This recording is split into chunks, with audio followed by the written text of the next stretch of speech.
Hi అండి, అందరికీ శుభరాత్రి.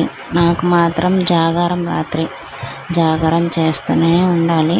12-1 వరకు అస్సలు నిద్ర రాదు, బ్యాక్ పెయిన్ వచ్చేస్తుంటుంది. ప్రెగ్నెంట్ టైంలో ఎడం వైపు పడుకోవాలి, కుడివైపు పడుకోకూడదు అని అంటారు. ఒక సైడే పడుకోవడం వల్ల నాకు పక్కల నొప్పులు వచ్చేస్తున్నాయి. ఇలా తిరుగుతూనే ఉంటాను నాకు నిద్ర వచ్చే వరకు.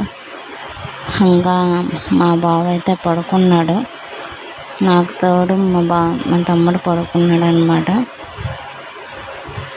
చుక్కలు కనబడుతున్నాయి, నాకైతే దేవుడు దిగివస్తుండు అన్నట్టుగా అనిపిస్తుంది. ఇప్పుడే ఇలా ఉంటే బేబీ పుట్టాక కూడా మరీ జాగారం చేయాలి. వాళ్ళైతే 1 నుండి 6 వరకు పడుకోరు. నేను ఫస్ట్ బేబీకి అలాగనే పడ్డాను. సెకండ్ బేబీ ఎలా ఉంటారో చూడాలి ఫ్రెండ్స్.